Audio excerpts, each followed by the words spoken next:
came down to crush the rebellion. In the year 66 CE, the Flavians begin their military campaign against the Jews. They start further north in Galilee, where the first of 3 key events takes place. They destroy the Jewish towns of Galilee. They also capture a Jewish rebel who later becomes a critical figure in the formulation of Christianity. This is where they captured one of the leaders of the rebellion, a Jew named Josephus bar Matthias. Now, Josephus presented himself to the Flavians as a prophet. He survived. He survived apparently by telling Vespasian that the prophecies of the Jews pointed out that Vespasian would become emperor. And of course he did, so Vespasian quite liked Josephus. He used him as a translator in his entourage. He used him to appeal to the rebels to surrender. At this point, Josephus became a turncoat and worked with the Flavians against the rebellion. Meanwhile, chaos is increasing back in Rome, where Nero's rule is being threatened. In the year 68, the Senate found the courage to depose Nero and he committed suicide. Now, in that circumstance, Vespasian was a prime candidate to become emperor. In the middle of this war, Vespasian returned to Rome and seized the throne. The Flavians then became the imperial family. With Vespasian becoming the new Caesar in Rome, Titus stays behind on the battlefield and sets his sights on Jerusalem, where the other 2 key events take place. Titus encircles Jerusalem with a wall, and finally he razes the temple, leaving not one stone atop another. It took a while. They eventually had to bring on starvation by building a wall, a barricade entirely enveloping the city. What happens, of course, is the temple in 70 is completely destroyed. For the Jews, it was the ultimate calamity because, of course, this was the house of their God, and it was destroyed by the Romans quite thoroughly. Titus, of course, was the victor of this great siege. Titus carried the spoils of this captured city back to Rome for his triumph. He took the treasures of the temple, their famous 7-branch candlestick. You can see it on the Arch of Titus in Rome. It celebrates that tremendous victory of Rome again triumphant, and Titus, of course, is the hero of the day.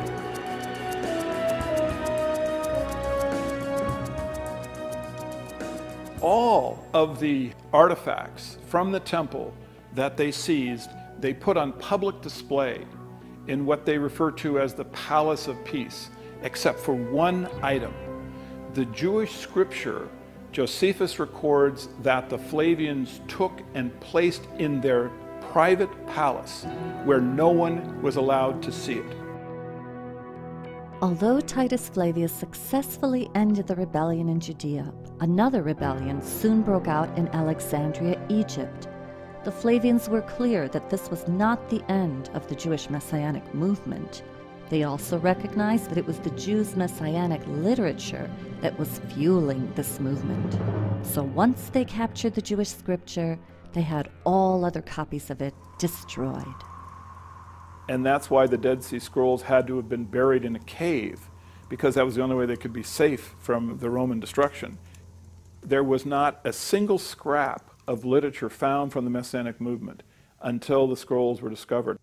That's why they're such a treasure, because they're the only real voice of the Messianic movement that we have. And the real voice of the Jews' Messianic movement, according to our scholars, was violent and militaristic, not the pacifistic version depicted in the Gospels. War against Rome was a Messianic war. So that's why I say that the scrolls are not only the literature of the Messianic movement in Palestine, they're also the literature of the war against Rome. The Romans needed to subdue the Jews' religion, so they set about influencing it and changing it. They realise they can't destroy the Jewish religion altogether. That's not their objective. They realise they're sensible enough to realise that they can't do that. So what you have to do is try to create a type of Judaism that is benign. And it's exactly coinciding with the rise of the Flavian dynasty is the arrival of two benign forms of Jewish ideology. It's during this period that a new literature enters history, which describes a peace-loving, turn-the-other-cheek preaching Jewish Messiah named Jesus Christ. But if the Flavians wrote the Gospels, how could a Roman family know how to write Jewish literature that refers to Jewish prophecy? The answer lies in the Flavians' collaborations with a number of Jewish intellectuals, beginning with their own court historian, Josephus. Josephus arrives back in Rome with Titus. He becomes an adopted member of the Flavian family.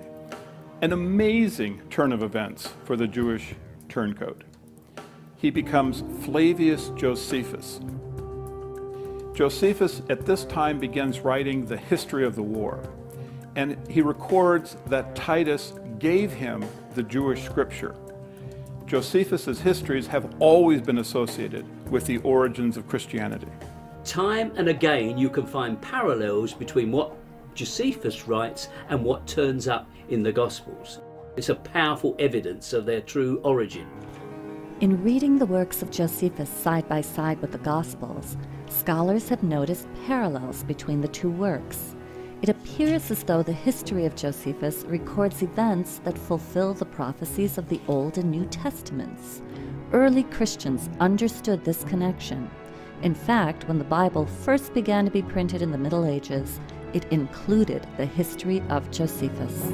He was employed to write the official history that we have. The other histories from this period have been destroyed ruthlessly by the Romans. Josephus tells us this in very chilling passages, how the Romans exerted complete control of the literature of this period. There were alternative histories of the Jewish war written. Well, the Romans rounded up the writers of those histories and executed them. They rounded up all the copies of those histories and destroyed them. That is to say, they ruthlessly wiped out any alternative history, so that the only history we have is written by Josephus. And let's remember who Josephus was. Chief propagandist of the Flavian dynasty, and he was very, very successful. He moved back to Rome. He was given an apartment in the emperor's own townhouse, and he was appointed the chronicler of the Roman Jewish War, using Vespasian's own diaries of the events. Also in the pages of his history, Josephus declares that the Jews' Messiah or Christ is none other than Flavius Vespasian and his dynastic family. To put it succinctly, Josephus says that there was a prophecy that a world ruler would come out of Palestine. The Jews thought this applied to one of their own. They were wrong in their interpretations. He used the most cynical interpretation. He applied it to the rise of the Roman emperor in Palestine. Josephus recorded that the Messianic prophecies foresaw not a Jew, but Vespasian and his dynasty. In fact, all of the Flavian historians recorded that the Flavian Caesar was the Christ. It was important to the Flavians that they be seen as the Christ, as divine and godlike, and this was not mere vanity. The Julio-Claudians before them had already established that presenting themselves as gods was a powerful tool in controlling their subjects. When the Flavians took over the throne, they inherited an enormous bureaucracy that was already in place, the imperial cult, which was dedicated to promoting the idea of Caesar as a god. Another part of the puzzle is the Roman imperial cult. Why is it important? Well, because it coincides with that same period of time as the emergence of the Christ cult. You had a whole social community. The whole social structure of these conquered territories was governed by the imperial cult. And if you wanted to succeed, the key social community to join was the imperial cult, because that's where all the movers and shakers were. This idea of the emperor becoming an object of worship was well established in the Roman system before Vespasian and Titus came along.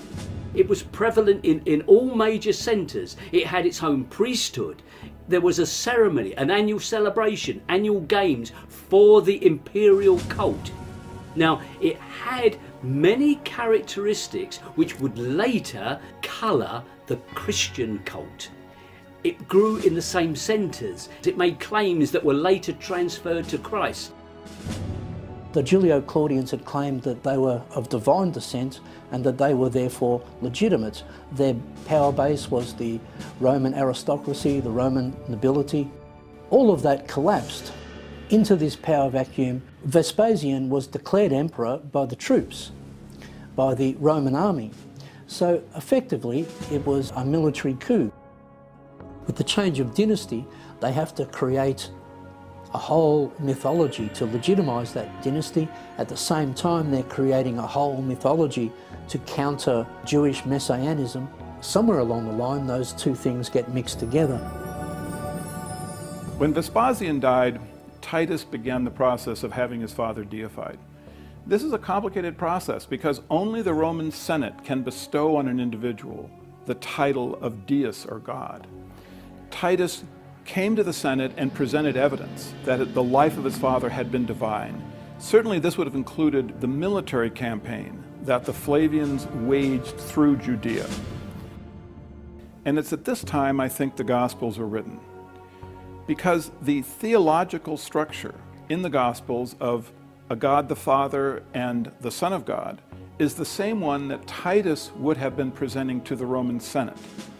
Well, the Roman Senate did accept Titus's evidence, and Vespasian was deified and became a god.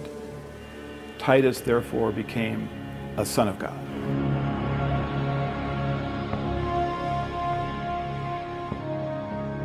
The Arch of Titus that still stands in modern Rome today is inscribed with a dedication to the divine Titus, son of the divine Vespasian, or son of a god. This imperial cult, set up to worship Caesar as God, also provided the basis for the structure of the Roman Catholic Church. Now, the rituals, paraphernalia and symbols of paganism were transferred wholesale to the Christian church. The most obvious and clear example is where the title of the pagan chief priest of Rome, the Pontifex Maximus, became the title of the Pope, the Christian Pope. If you look at who held the original bishop positions in the Catholic Church in those early times, you will see that they are members of the same pagan aristocracy. They simply changed their clothing a little bit. They wore the same garments, but they wore slightly different headdresses. They had become from being a priest of a pagan cult to being a priest of Rome. Where the Vatican now stands, there was once a pagan temple which celebrated the mysteries of a dying and resurrecting God-man who wasn't Jesus. There are many churches in Rome, I've been to a few, where you go above into the church and there is Jesus, and you go underneath and there's a little sanctuary of Mithras, and it's basically the same figure. So the Roman plot to invent Christianity is just so clever when you think about it. Through the Pope, who is God's representative on earth, they no longer needed expensive standing armies, wars and punishment of disobedient peasants. They could, through religion, rule their subjects.